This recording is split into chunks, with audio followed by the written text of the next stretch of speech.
Hi, everybody. My name is John Katora. I'll be going over a presentation that I gave December 10th. This is just a review for anybody who couldn't make it. This is going solar at Lake Holiday. If you're here probably to find out more about PV systems you might have been thinking about installing solar panels on your roof. And if that's the case, I'm here to kind of talk you through the process and help you understand all the ins and outs with going solar. So before we get started, let's talk about the agenda.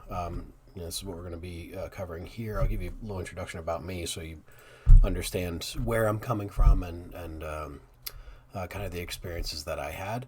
And then we're going to dive into just some basic 101 stuff with PV systems, so that if you're talking with somebody, you're using the right terminology. Next, we're going to get into some of the reasons for and against going solar. There's actually some legitimate reasons why it may not be the right time for you. And then we'll get into system options for homeowners. Next, I want to talk to you about considerations, really everything under the sun, from financial incentives to how you should think about setting stuff up, orientation of your house, whether your house is the right candidate for it. And then we'll get into some resources, and then we'll finish up with a quick exercise to go through an example system design. Just full disclosure, if you do hear any barking or any noise, I'm recording this from my house, and I have three lovely dogs that like to sing, so apologies in advance if you hear anything from them. All right, so let's go ahead and get started. Why listen to me? That's me up there with my building approval, my permit approval for solar panels on my house. And back in 2018, I bit the bullet and decided we were going to go solar at our house. And I had this notion in my head that I was going to do this work myself. During that time, I managed to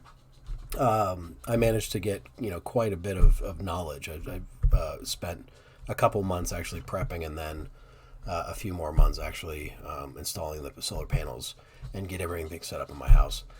In doing so, I estimated that I saved probably about $35,000 doing it myself. And I'll to explain that, I was getting several quotes for similar PV systems for my roof. The cost to replace my roof, the roof shingles, which I also needed to do, as well as the solar panels, were getting north of $50,000 to do the entire project. This project itself, minus my labor and my sweat equity, only cost about $15,000. So if this isn't just how to do solar yourself, there's plenty of great options out there. But if you are handy, you may want to think about this option, because you actually can save quite a bit of money on the project. And like I said, I invested at least a couple hundred hours researching different PV systems, figuring out what the right solution was for me, even making mistakes in that and learning from that. So there's some good lessons learned that I can share with you. And somehow I managed to stay married after this entire ordeal. And this was an example of the progress that I made with there. So you can see there's a bunch of shingles on the ground. There's a couple bent gutters. I would not call myself an expert at roof installations. And to be frank, I would not call myself an expert at PV installations either. With that being said, this is not something like you can find good experts that are going to do good quality work. But I just found that kind of funny that I didn't realize how much work it was until I actually started. But anyway, that's me. That's my experience with it. And really, since 2018, I've really tried to be an advocate for PV systems. I'm active in a couple nonprofit groups that advocate for solar. I do an annual solar tour at my house. I live in Herndon, Virginia. We do that, pretty much every year. We try to attend any local events that different solar communities are organizing, just talk about stuff and see what we can do to advocate for more of this. I really think it is a great option for a lot of homeowners. Before we actually get into really getting into the nitty gritty about PV systems and all that other stuff, I'm going to go over some basic terminology so that when I say PV or I say kW or something like that, you understand what I'm talking about. So first, I'll define what PV means. So PV is photovoltaic.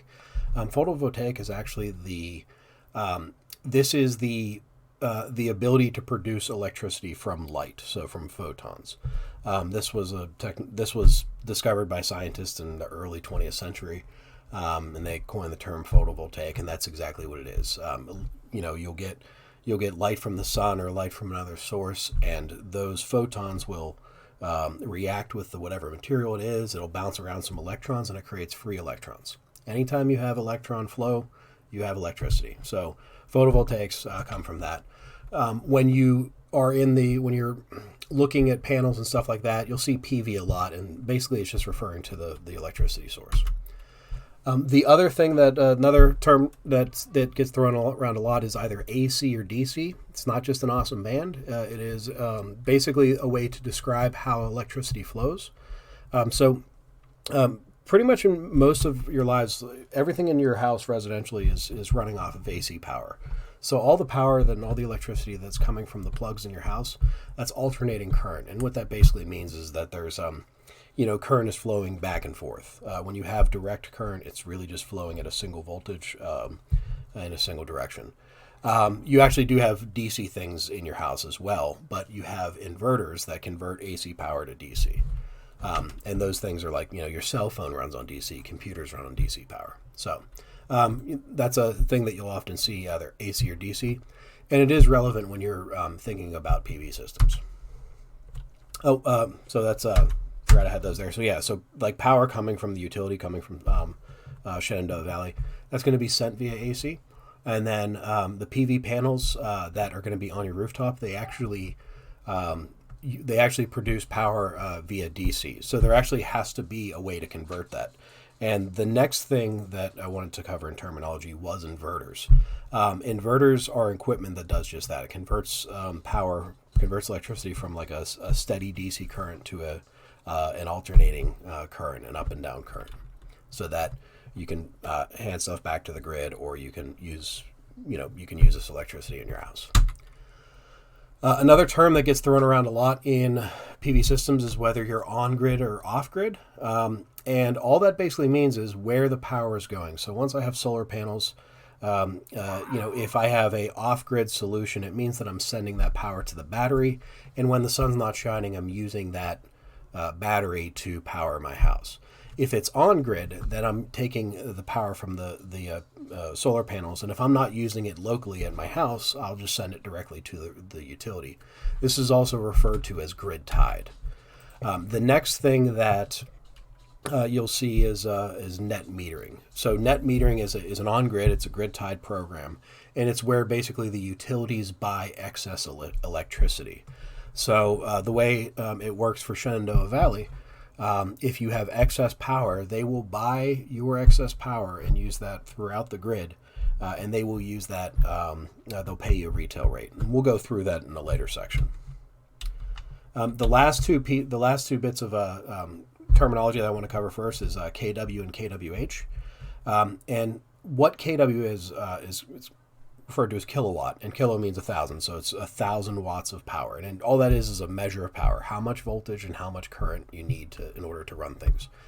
So if you ever wanted to know what that is, like if I have a 500 watt, actually let's step back. So let's everybody's house, from your plugs, you have 120 volt AC.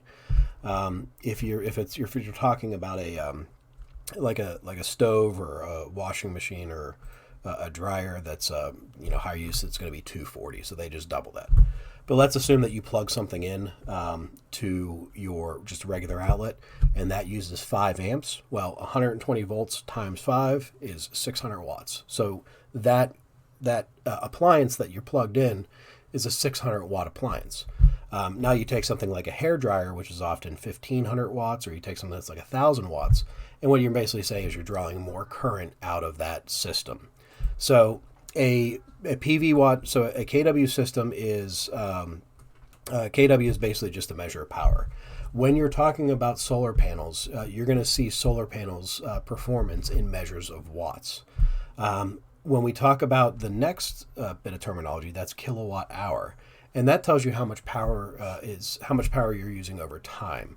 So when you actually look at your utility bill, this is how SVEC is going to charge you. They're going to charge you per kilowatt hour, and again, it's just how much power you've used and how much time you're using it for. Okay. So with those basic terminologies in place, let's talk about some of the major system components. When you're talking about PV, systems, this is a rooftop example. They also have examples where you can install solar panels on the ground, but vast majority of residential projects are rooftop. It's a cheaper option to go. Generally speaking, the ground mounted is a little more expensive. But you have PV panels, the solar panels that are on top of your roof. That's going to be one of the major components. So you'll see those here. And you see these little squares and then like the white dots in them. Each of those squares are referred to as cells. When you're talking about solar panels, generally speaking, there's not like a industry standard like UL list. Well, these things are UL listed, but there's not like an agreed upon standard that everybody uses like USB.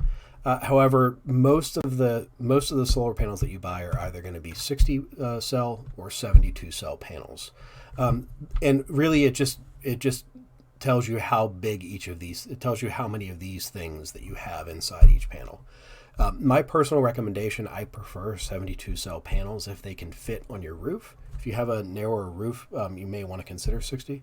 Reason why I just like that is that it's, you have less panels overall to produce more power, and it makes installation a little bit easier, a little bit cheaper. So for me personally, I prefer the 72 watt panels, but essentially they work pretty much the same. And like I said, so once you have your PV panels in place, you then have an inverter, which takes that DC power and converts it to AC. An inverter can either be a single inverter, and that's generally installed somewhere near the main breaker panels or the meter.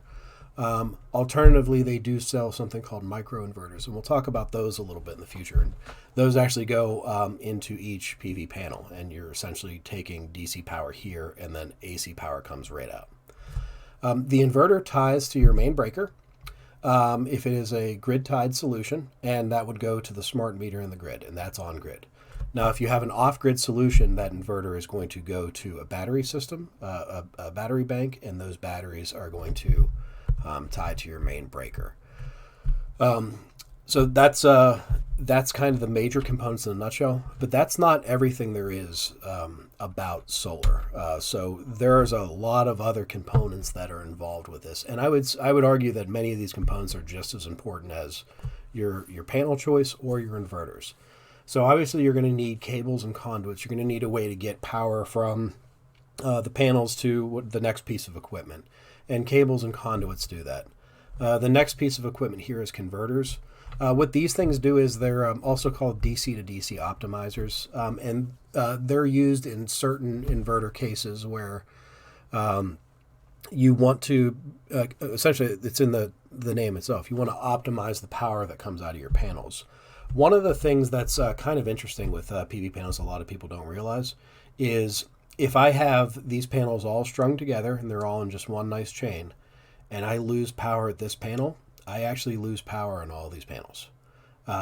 If I have nothing else, these DC to DC optimizers, what they'll do is that they'll allow the panels to kind of communicate with each other and figure out, okay, well, this one's not producing as much power, so what we're going to do is we're going to isolate our X, Y, and Z, and we're gonna still stay up. So this is actually a really nice feature to have, and they're not too expensive.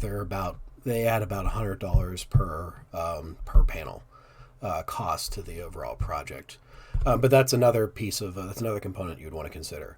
Another thing, and I would say one of the most important components in any system, is the mounting hardware.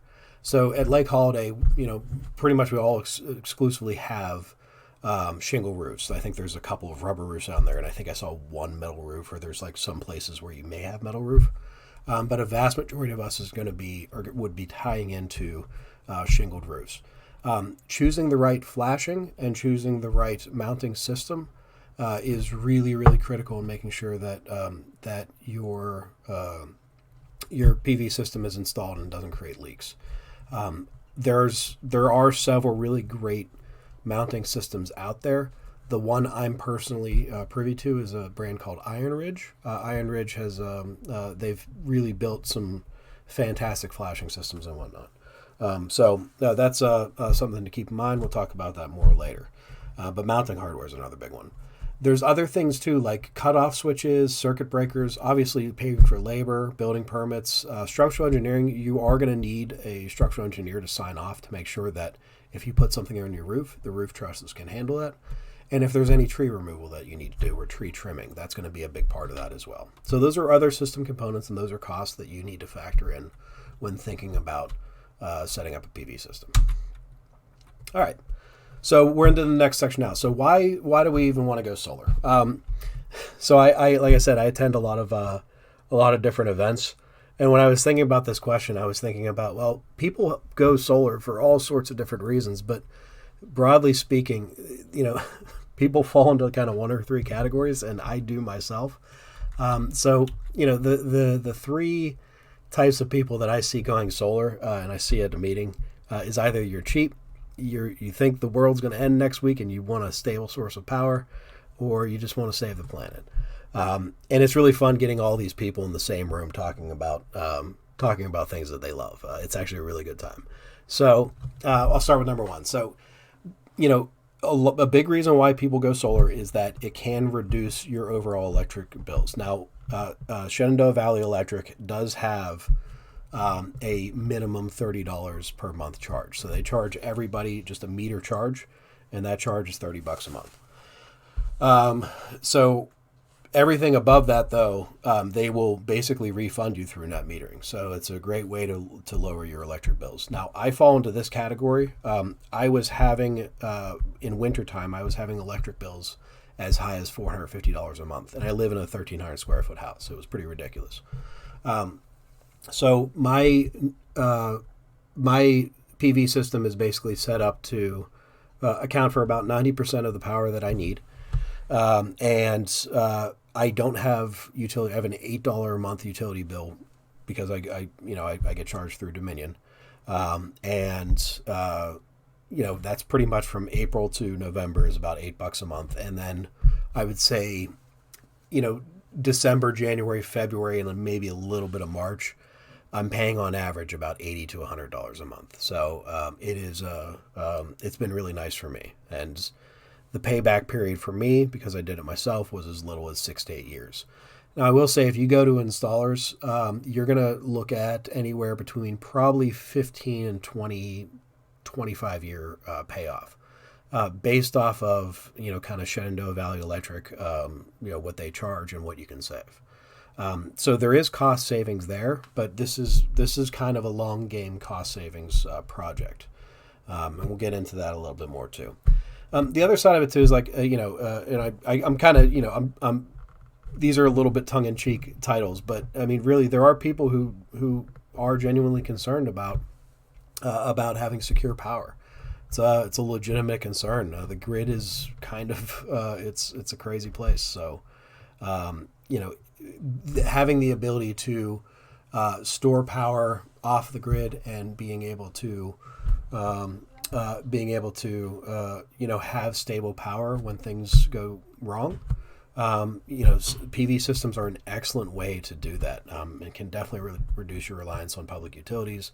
And they are honestly, PV systems are pretty straightforward to operate and maintain. Once they're up and once they're commissioned and everything's hooked up, you really don't have to do anything. And the last thing is if you genuinely care about saving the environment, the majority of us, we get our power either from natural gas or coal power plants. Getting power from a renewable energy source is going to be better for the environment over time.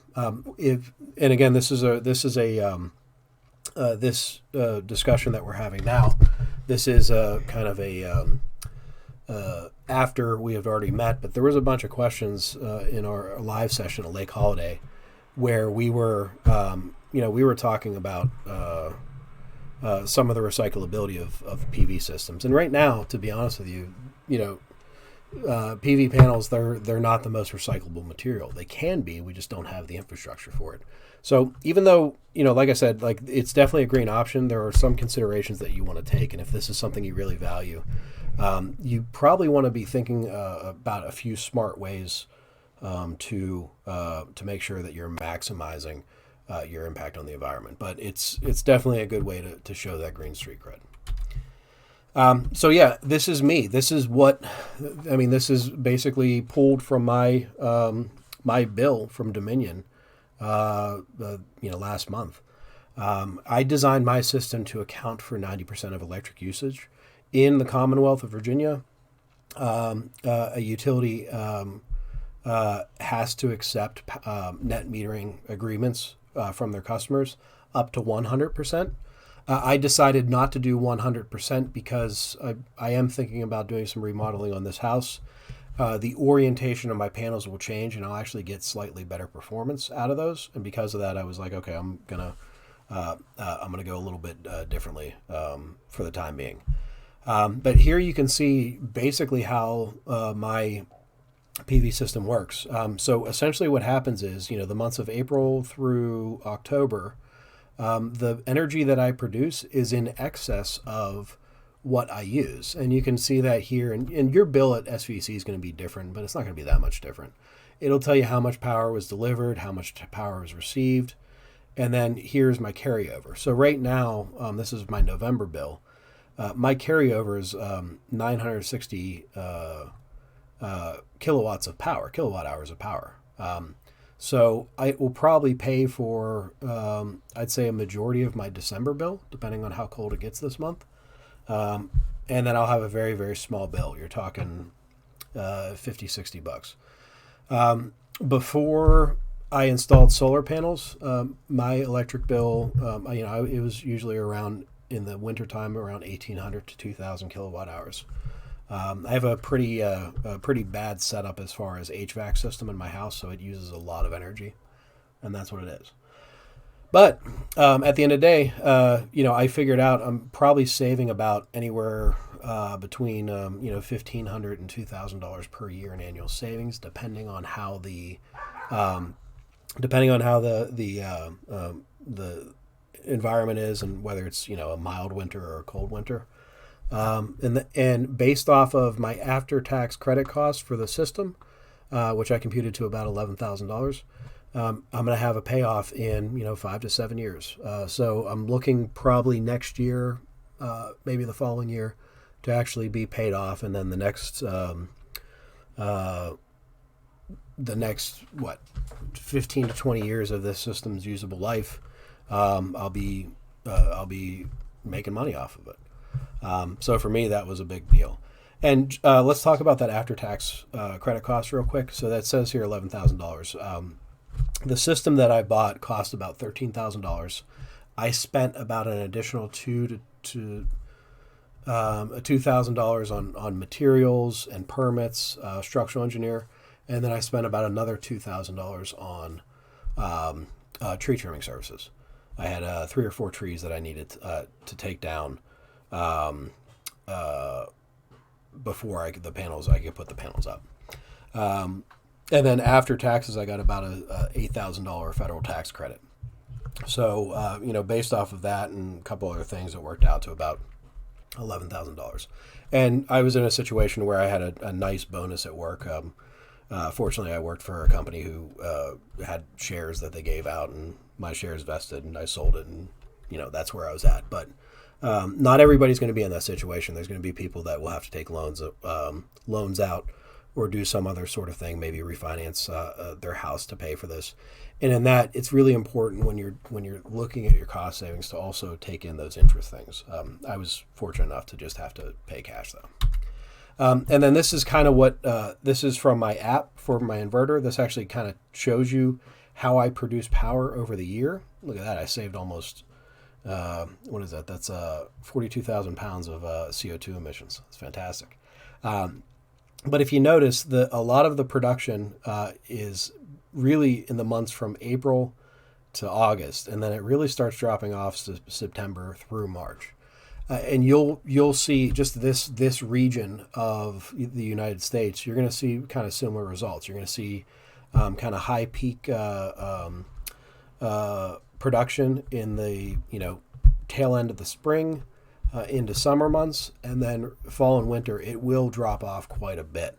I think November, December, January, I'm really only producing about 20% of what my system can actually produce. So, yeah, but that's me. Now let's get into some reasons not to go solar, and there's some really good reasons here. And I want to say that if you're looking at a PV system and some of these things, they meet you meet these criteria, you may want to consider whether it's a good option to do this now. I will tell you that there was, if this was 2 years ago and the federal tax credits were slowly being reduced for solar, I would say you may want to do it sooner rather than later. But the latest federal tax credit for PV systems, that's extended till 2032, 2033. So you have quite a while before we have to worry about that tax credit expiring.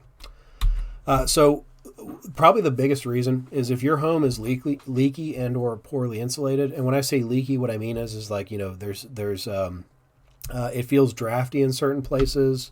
You can see visible gaps in certain places. That's a leaky house. If those aren't taken care of, you're just throwing your money away.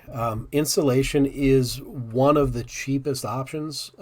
Windows and doors, believe it or not, are actually cheap too, and things like Energy Star appliances and lights.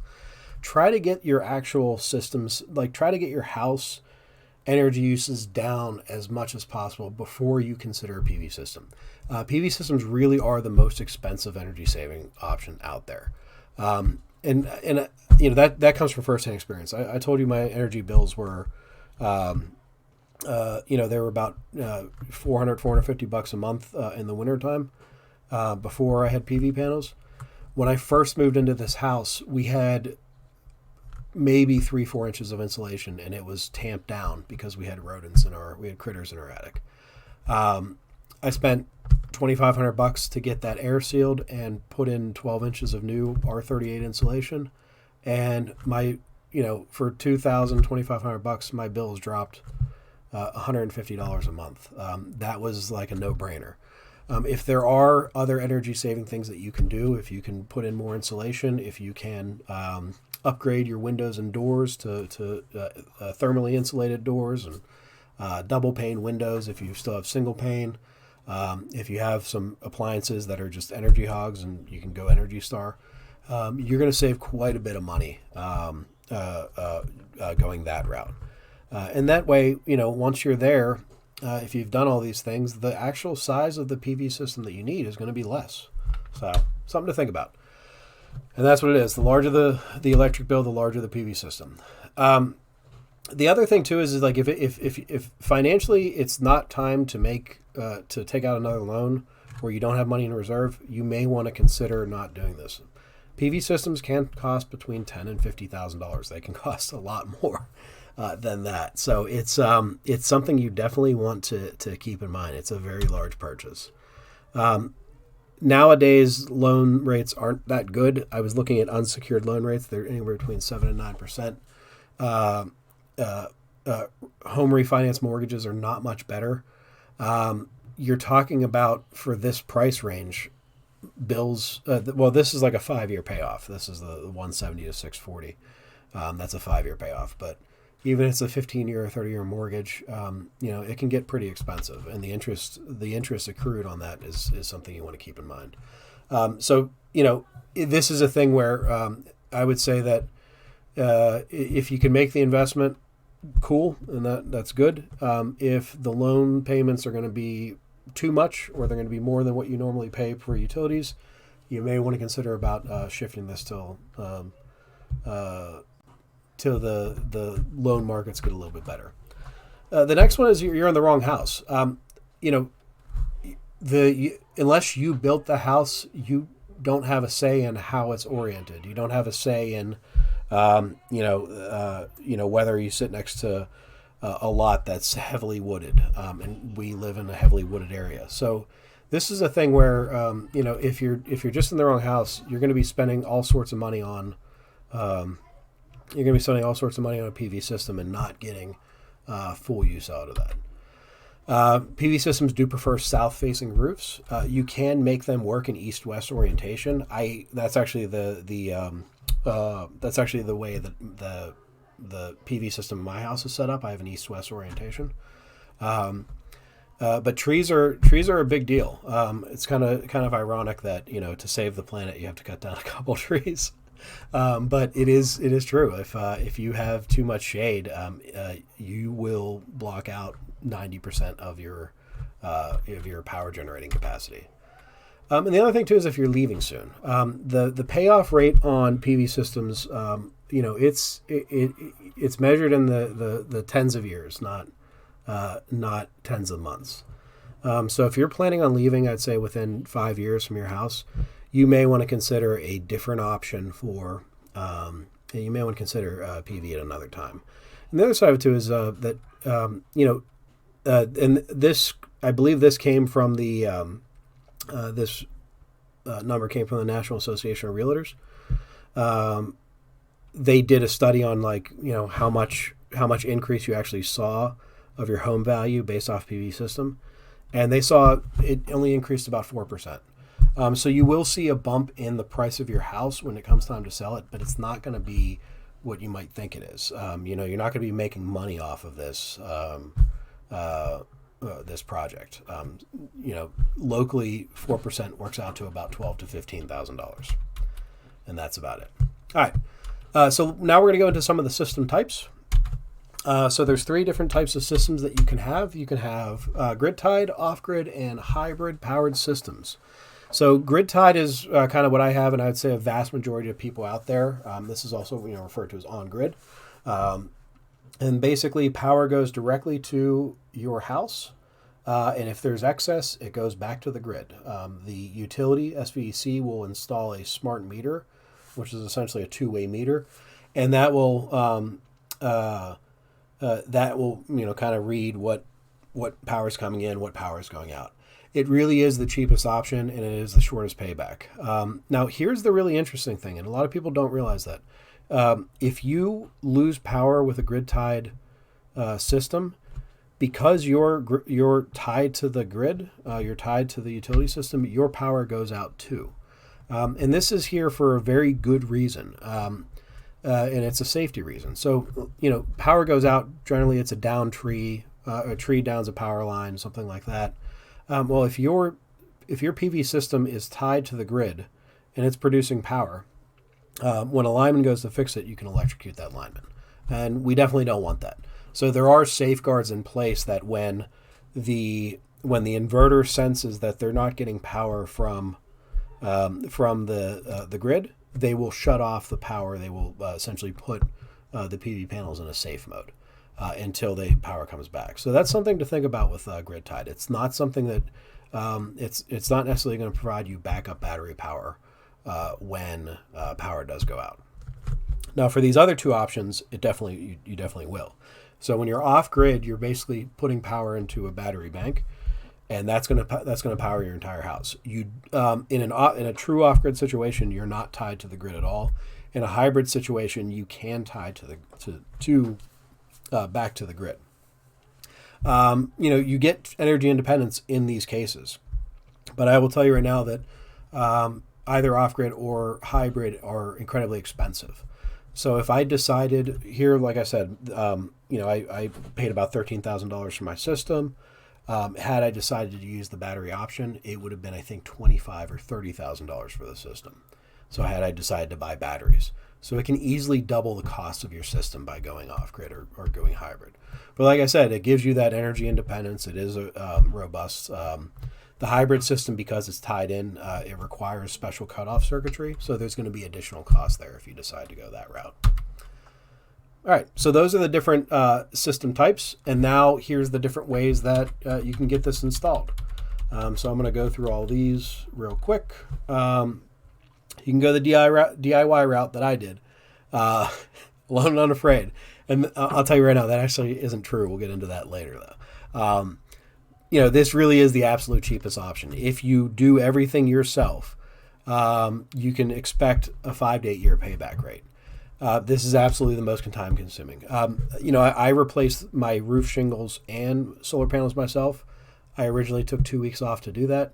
I only got my roof done in 2 weeks. The solar panels went up over the course of 4 months on my weekends when I had time. So like that next weekend I would go out. So I lost a good bit of relaxation time to get this project done. But my checkbook thanks me in the long run. So this is something that can take a really long time. Make sure you budget yourself enough time to do this. But if you're handy, if you've done electrical work in the past, honestly, setting up a PV system isn't too hard. You're really just kind of plugging in connectors together, and that's about it. The hardest thing that I had to do was tying the inverter into my main panel. And I actually did spend some money on, my electrician friend came out. He's a master electrician, and he did all that work for me and got me over the finish line. But that was a $400 job as opposed to several $1,000s or tens of thousands of dollars for doing the whole thing. The next route is an electrician install. So this is somebody that is not, this is, your standard electricians. This is somebody that they're the ones that do light switches. They help install fans. If it's new construction, they'll run all the wire to your house. A licensed electrician is absolutely allowed to install a PV system. Similarly, there are roofing companies out there that actually offer this as well. And generally speaking, they're cheaper than the turnkey installers, which we'll get to in a second. The other side of it too is that you can work with an electrician and say, hey, I'm going to go ahead and do the permits. I'll go ahead and get the structural the drawings done for you, and here's a list of all the materials that I need. And they'll generally work with you. Now, I will tell you that I've been a bit spoiled because I live down in Fairfax County. We have a number of electricians in this area that will do this work. I do not know if you're going to have that same experience in Frederick County. I did call Renegade Electric, and this is as of December 11th, 2022. They don't do PV installs, so they said that that's just something that they don't carry. So I did try calling a couple of other electricians. I haven't heard back from them yet, but this is a case where you're probably going to have to call a few to get that to get there. But if you're willing to put a little bit of time in to do the back end work, this is a really great option, and you can actually save a few $1,000s. Actually, I would say even upwards of $10,000 in certain cases. The next one is a turnkey installer, and this is somebody that we're probably more. This is probably somebody we're most familiar with. So these are people like MTV Solar, other ones in the area, and there's absolutely great vendors out there. There's also not great vendors out there, and we'll talk about how to find a good one. But essentially, these are the jobs where somebody comes to the door. They walk through the entire process with you. You sign paper with them, and you're done. You don't have to worry about anything else. It is going to be the most expensive option, but you're gonna have a crew out there, and they're going to be able to complete this in a couple days. It'll be scheduled a couple months in advance, but it's a good route to go. If you want to be hands off in this process as much as possible, turnkey is a great choice. I would say that. One of the things that you're going to want to do is, if it is turnkey, you're going to want to make sure that they're NAB CEP certified. That's the National Association of... I can't remember. Give me 1 second.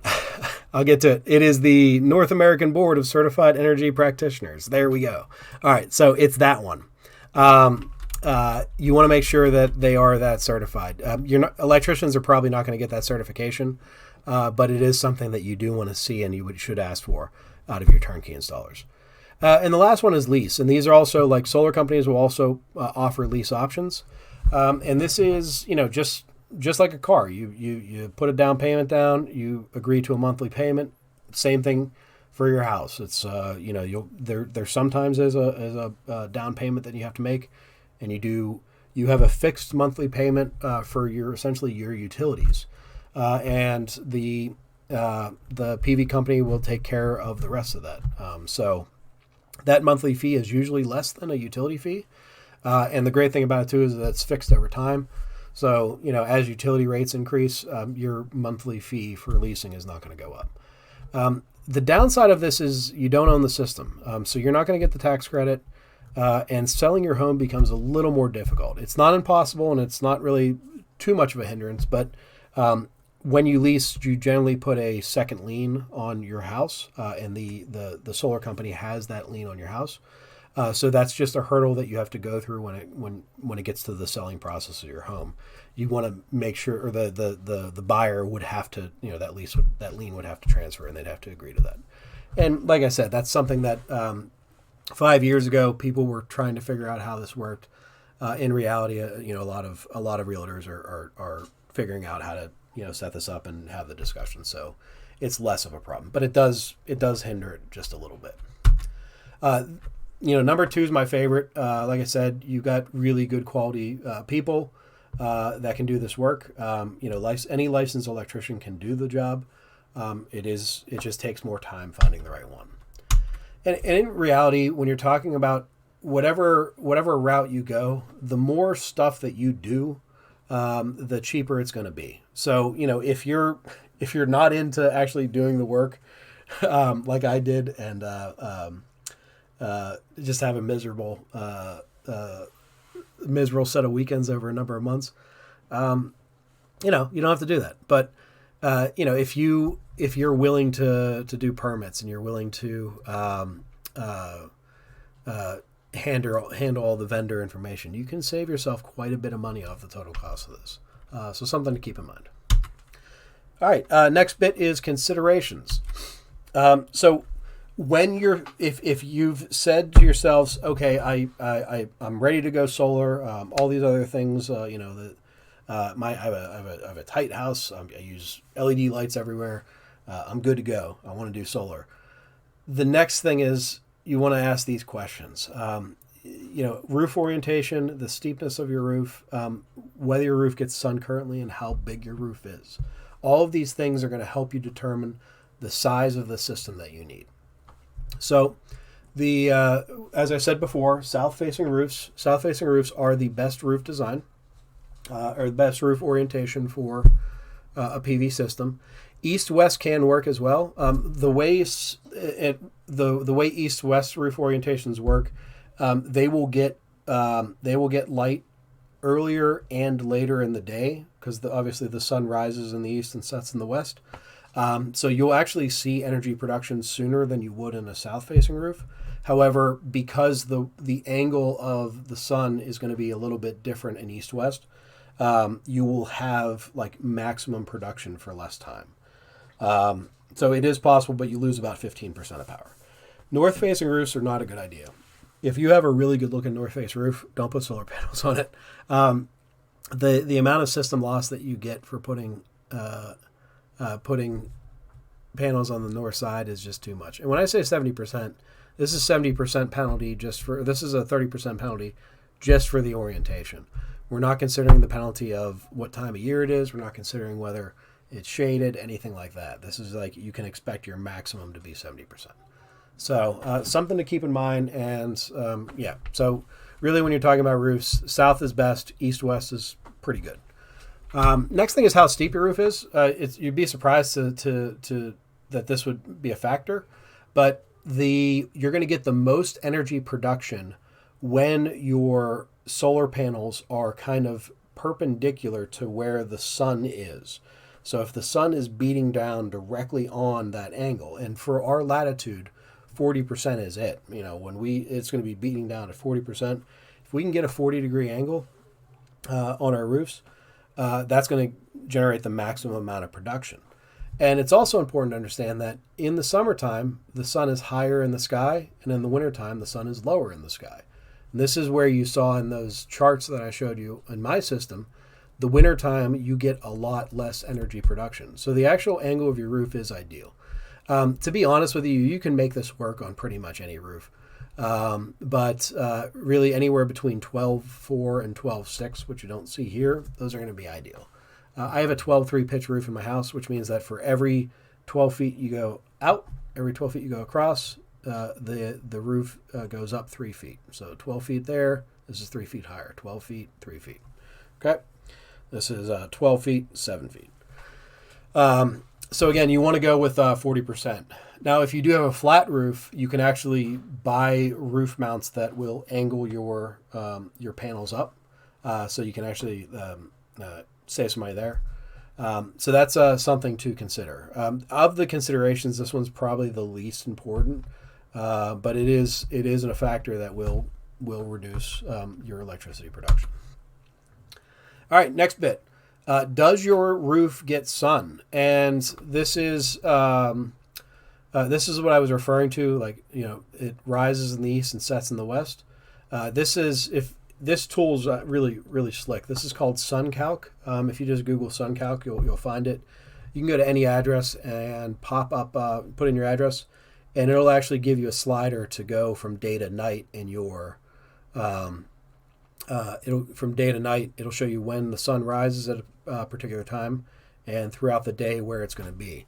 The really important thing that you want to see on the slide is inside this box. You see this little gray piece right here? This is obviously the country club. In the summer, at this time of day, which I think is 2 o'clock, or it might be 3 o'clock or something like that,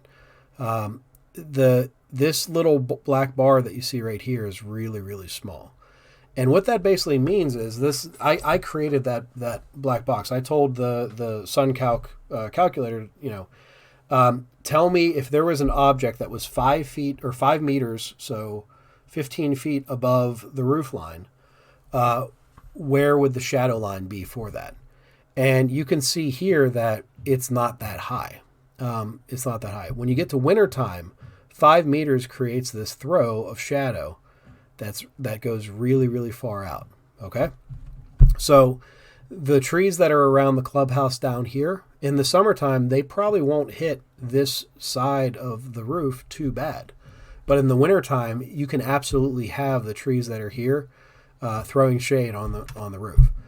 And I tell people, like, all this stuff, it seems like really hard. Like, how am I going to figure this out, John? How's this going to work?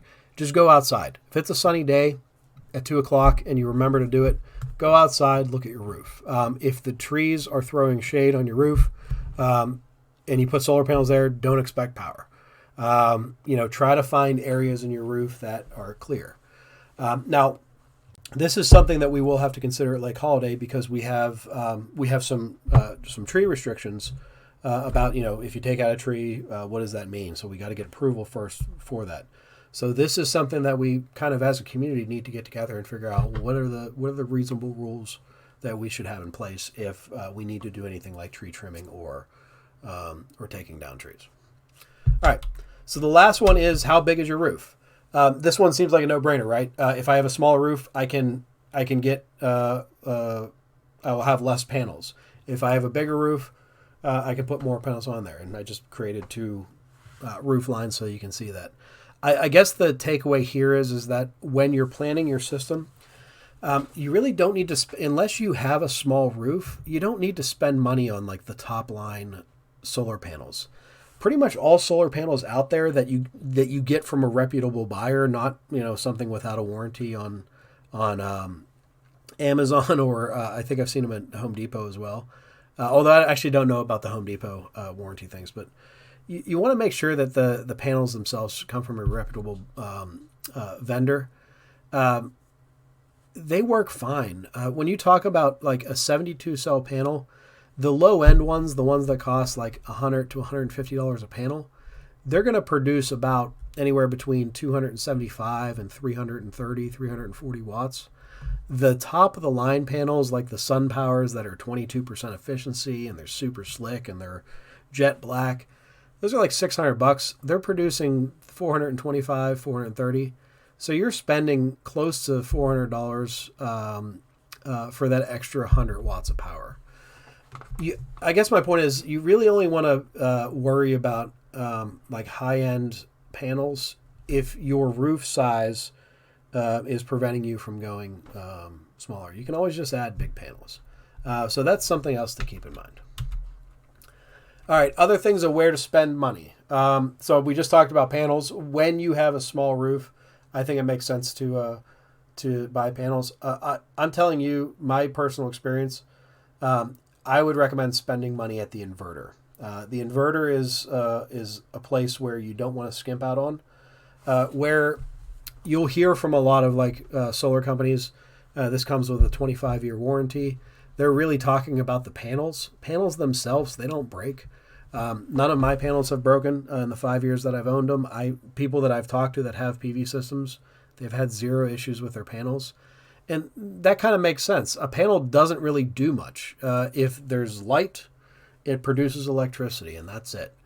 An inverter has to do a lot of the work in the system. So an inverter is going to take that power, it's going to regulate it, it's going to have to turn stuff on and off and all sorts of stuff. And the key there is that inverters get hot and cold. They go through these cycles all throughout the day. Inverters typically come with either a 12 or a 15-year warranty. If you plan on keeping your system for 25 years, expect on spending about $3,000 for a new inverter, or buy the extended warranty for about $2,000. So the inverters themselves, like finding really good high quality ones that have a 12 or 15-year warranty and will last. I think it's worth the investment. There's some cheap inverters out there. I would not recommend them for the project. If you're going to spend money anywhere, I'd spend it on the inverter. Now, I will tell you that I have my inverter is Solar Edge. I think they're a company out of Israel. It's a really good inverter. It's something that I researched a lot, and I was really happy with the specs, and everything seemed fine. It broke, but it broke when it broke. I called the manufacturer, and they sent me out a new inverter 2 weeks in the future, or 2 weeks later, and I was back up and running, and I had zero issues since then. So these things do fail. They can fail, and when they do, it can be expensive. So you want to make sure you're dealing with a company where warranty is not going to be an issue. One other note with Solar Edge, I will say that if I had my choice again, I would actually not do a single inverter like you see here. I would go to something called microinverters. There's a company called Enphase, and they make microinverters that you essentially tie to each panel. And the reason why the downside of those is they tend to accept less power. So the Enphase has like a maximum, I think it's like 350, or I think the new ones are 400 watts that they can accept. My inverter accepts 10,000 watts. So there's some limiting factors there, but that's not that big of a deal. The thing that I really like about it is if one of those inverters go down, the rest of my panels will still be up and running. When my inverter went down, my entire PV system was offline for the month of August. So that was a big hit for me. So it's something to keep in mind when you're shopping for inverters, but I would definitely say spend the money there.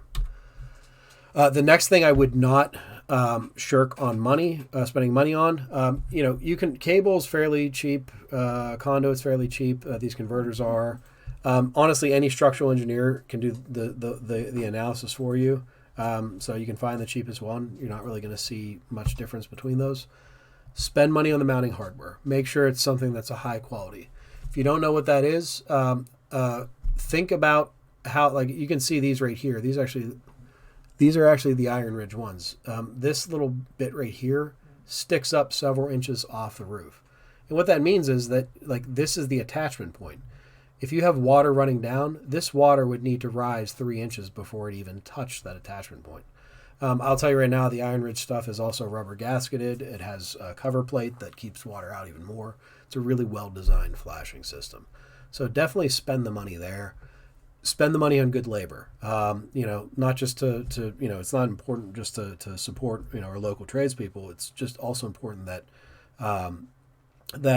well-compensated workers will do good work almost exclusively. So make sure that you find a contractor that you trust, solar company that you really like. Talk to the people that are going to be doing the install. That's really important. I put breakers here. This is if you run into a situation where you have to do some retrofitting of your existing panel, don't skimp on on safety equipment, stuff like this. And so what I had to do, I have a 200 amp service, which means I have a 200 amp main breaker. Well, now that I'm introducing possibly another 50 amps of power into my main breaker, that was going to be too much power potentially for the back of my breaker. And there my dog goes, so you get to meet him. So the main breaker that I actually had to go from 200 watts to 100 or 200 amps to 175. That cost me $400.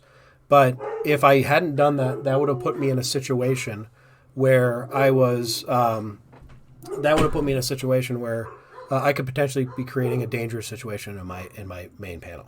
So spend the money if you need to. It can be expensive, but it is really important. And the last bit is like don't skimp on site planning, tree removal, tree trimming. Figure out what you're going to need in order to make sure that you're maximizing your investment. So that's something else to think about too. All right, we'll dive into incentives. So there are federal and local incentives. Most people are familiar with the 30% federal tax credit. That has been extended with the Inflation Reduction Act till 2032. Essentially, panels, inverters, the mounting hardware, equipment, labor, on-site prep, the tree work, all of that stuff, installation, commissioning, all of that can be counted towards that tax credit. So it's not just the equipment itself. If you are going battery, your battery backup system is also eligible for the tax credit, but it has to be storage equipment greater than 3 kilowatt hours. And then any sales tax that you're paying as well can also be eligible. And it's a fairly hefty amount of money. Like I said, for us, it worked out to about, I want to say it was somewhere around $8,000 tax credit we got. I guess that'd be my 2018 taxes. So yeah, it's a really nice benefit, and honestly, it's a way to reduce, to really make solar cost effective for day-to-day homeowners. This takes this from 25 to 30 years down to 20 to 25 years, and then, like I said, if you're doing the stuff yourself, from 10 to 12 years down to 6 to 8 years.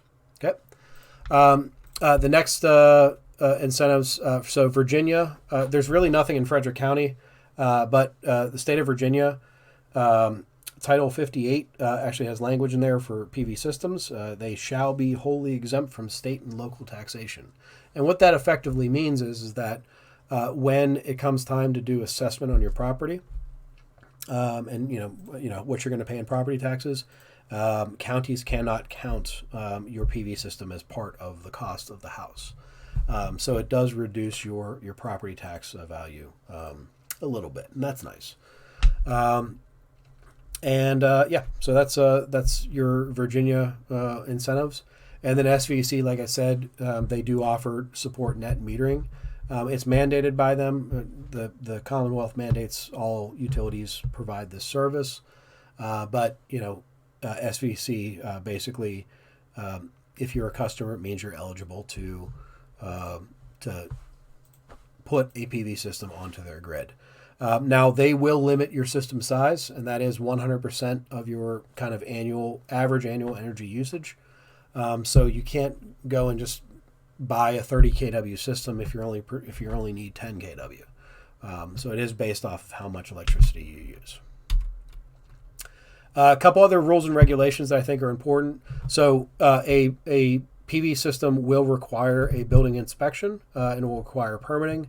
The new code changes do have fire code considerations, and that has to do with setback. So there is actually now setback requirements so that if there is a fire, firefighters don't have to stand on the panels themselves. They need basically minimum egress.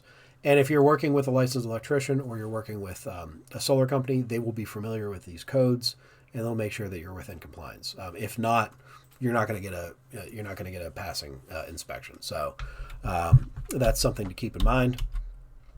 And then when you are doing your building permit to the county, You want to include your site details, so include the building plans. And I did confirm that they require structural engineers to sign off on the roof installation, because essentially what you're doing is you're creating an additional load on your roof. So they want to make sure that the trusses are designed in such a way that it can handle that additional load. I will tell you, the most roof trusses that are out there, you're going to be fine. An structural engineer will do the calculations and say you're fine. I can't really think of a situation. Also, I'm not a structural engineer, so maybe I don't know. But, talking with the one that went through my stuff, he really doesn't suspect there's going to be any sort of, extra rework to strengthen things for modern houses the way they're built. But it is something that is required. So keep that in mind. And then you do need it before you can get your new meter from Shenandoah Valley. You need to have your inspection certificate. So after this happens, that's when you call, and that process can take, it can take upwards of a couple weeks to actually do the switch over. So even though you may have the system, it may not be ready net metered. All right, so Shenandoah Valley rules and regulations. Your SVC, again, they have a maximum, and that maximum is 20 kW. To be honest, in Lake Holiday, I would be very surprised if anybody needed a system greater than 20 kW. Really, the thing that you're allowed to build towards is up to 100% of your annual energy usage.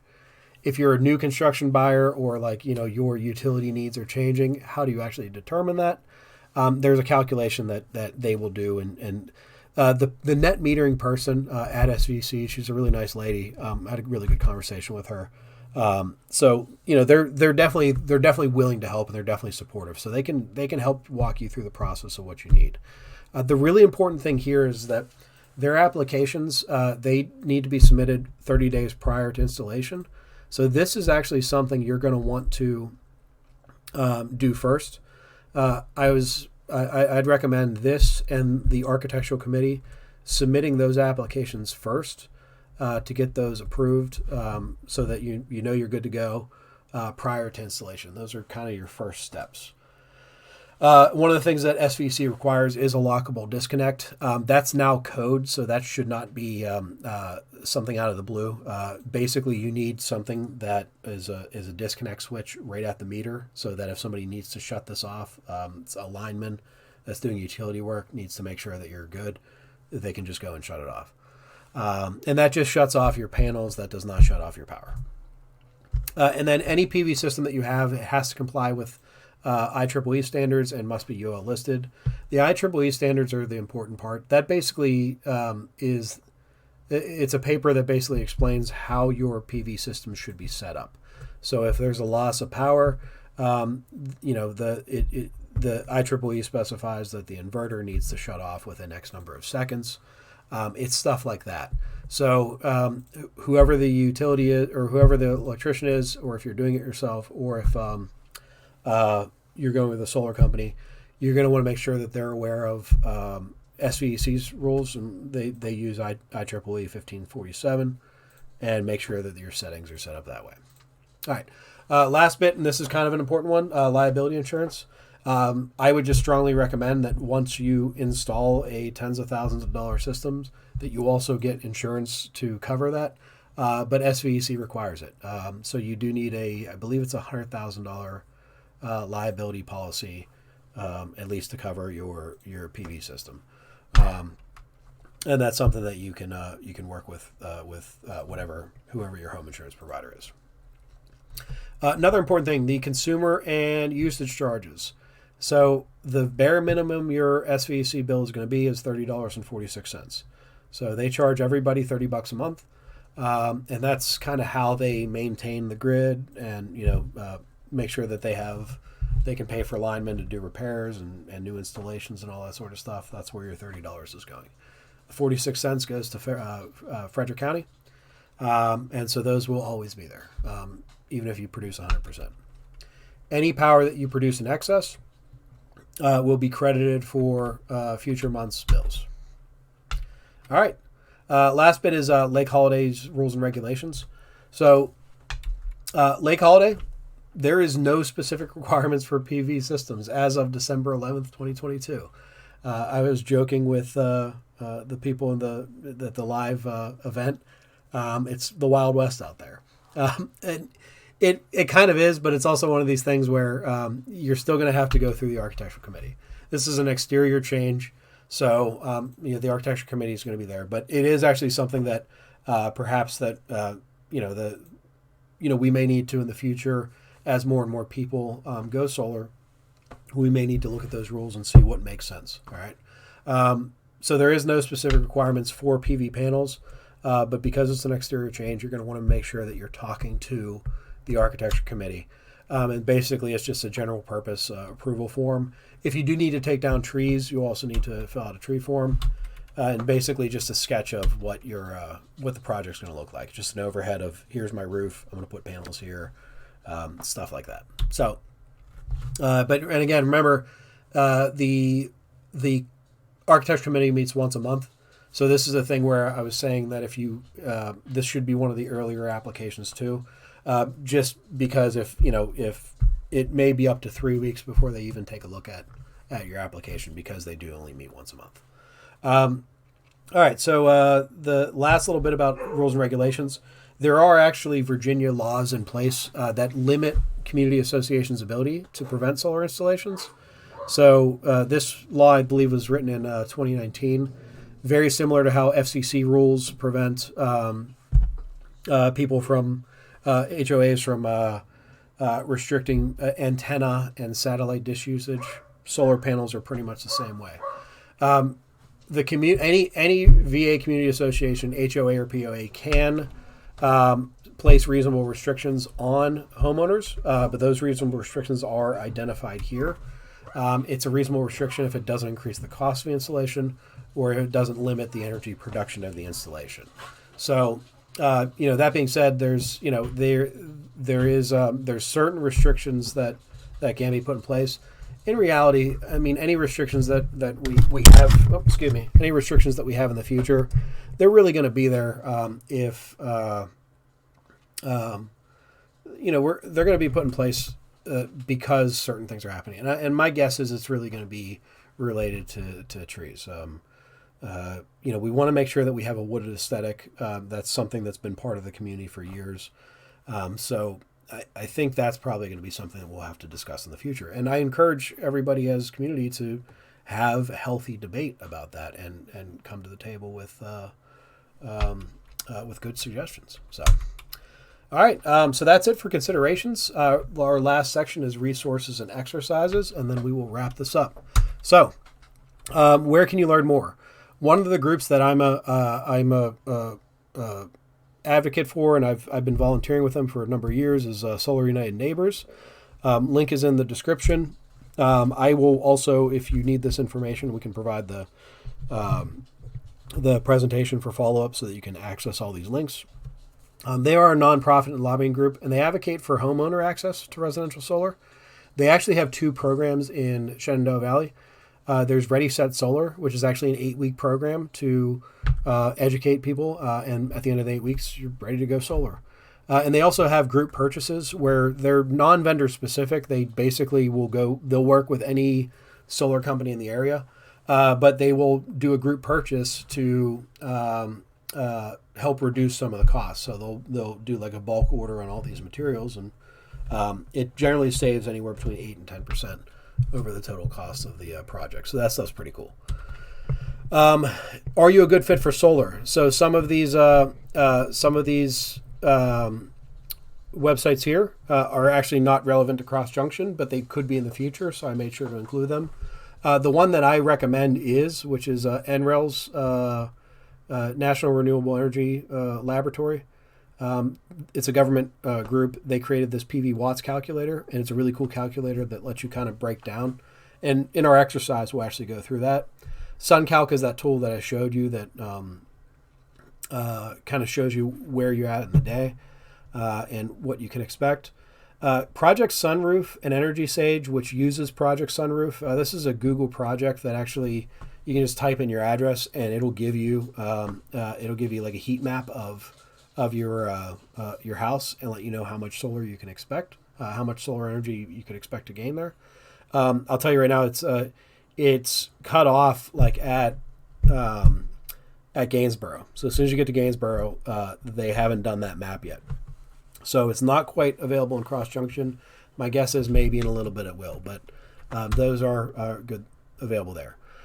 If you're deciding to purchase panels yourself, either by installing yourself or by going through an electrician, these are some of the companies that I think have a good selection of materials, and they also have decent inverter companies. Unbound Solar is the company that I went for my system on my house in 2018. They were really great to work for.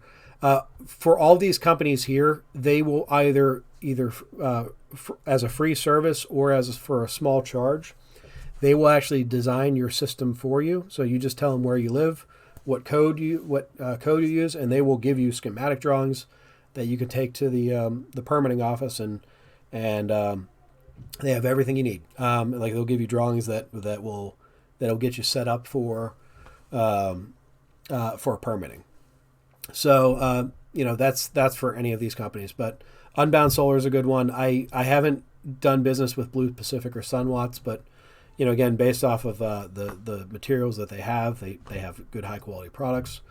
I am currently engaged in a community solar effort for Lake Holiday, where we would try to obtain some solar panels for Lake Holiday to offset some of our community electricity costs.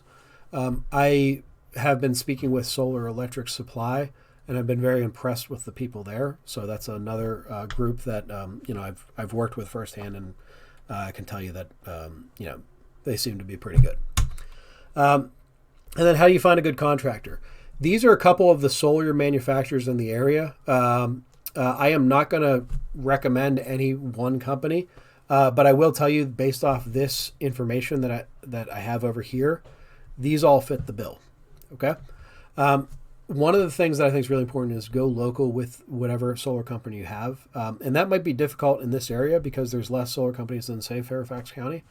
But there are some good ones. So the thing that you want to watch out for is you don't want to have a company that is based in Pennsylvania or North Carolina or out in Ohio. And they're going to be driving out here every day to do this work.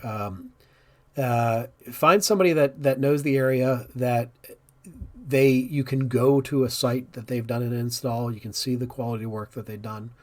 That's really important. Another thing is knowing the installation team. So when you call any of these companies, you're going to be dealing with like a sales rep or a marketing person, and that's fine. They're going to help you walk through the process and understand that. But you really want to know who's going to be the person that's doing the install on my project. And one of the things that I actually really appreciated with specifically MTV is all their installers are on their websites, and you have bios about them. So you know the people that are going to be doing your work. Read the reviews. Google is a good source of reviews for a lot of companies. I really like BuildZoom and Angie. I found all of those to have very good reviews. And also be sure to ask for references. Don't feel embarrassed to ask somebody for references. Generally speaking, if they do a good job, they are excited to have other people talk about the good job that they've done. If you're working with a company that's unwilling to provide references, that should be a red flag. And then again, for solar companies, I really think this is important. NAB CEP certified. This is a certification body for essentially energy efficient buildings, solar buildings. Like they have all sorts of different certifications, but you want to find a solar practitioner certified people. I actually did look into this program, some of the curriculum for there, and they have a pretty good layout. So if you find somebody that's certified, they are definitely going to know what they're doing. So I'd recommend looking for that. And again, these are the solar companies that are out there. If you are going to go the electrician route, you're going to have to do some digging and some investigation. But the things on the left, those still apply, except for maybe the NAB CP certification. Don't be afraid to call commercial or light industrial electricians. A lot of them actually do this in their day-to-day job. So there might be people, electricians, if you can get a hold of them, that are willing to come out and do this project for you. So that's about it. So this is going to be demo time. So I just kind of wanted to walk through how you could actually set up how you can actually determine what size system that you need. So like I said, I'm going to use this PV watts calculator thing because I really like it. And I'm going to use Lake Holiday's address. So actually, let me Google that because I can't remember what it is. Lake Holiday Country Club. 1045 Lakeview Drive. All right. So there's a bunch of tools here, but this, any of these tools, this is going to give you a really easy way to determine what size system that you can have and, maximum percentage and everything like that. So let's go ahead and put in that. So basically the NREL site, all you have to do to get started is just put in the address here. I click go, and it's going to get you to essentially a map of this. You can just basically go to next here. Now it will make an assumption. So there's a system info here, so you can put this information there. But one thing I really like about this is I can draw my system. So I can actually click on this, and it gives me a little pop-up, and it actually gives me the image of the solar thing. So again, this is north-south, so I can actually draw the north-facing systems, and I know that there's some details here which would have to be figured out, so I wouldn't be able to use this entire roof. But I mean, in reality, I could put some panels over here. I can put some panels here. This east orientation, I could put panels there, but let's just choose this one roof. And it actually tells me that, hey, this area right here would be sufficient. A 10 kilowatt system would be sufficient for this thing. So I can save that information, and I can fill this. It changed this value, but I can change this, and I can say, well, maybe I do premium. You can pretty much leave all this stuff as is. But when you go to the results, it actually tells you what you would expect to pay. And this column here is what I really like because, this actually goes into the solar radiation, like how much sun you're going to get per day, but it's also then going to go into over time. This section here, this AC energy, you can look at this and you can go to your SVEC bills and you can see how much power you were using in that year. And you can say to yourself, well, I was using 15,000 kilowatt hours last year when I add up all my 12 months.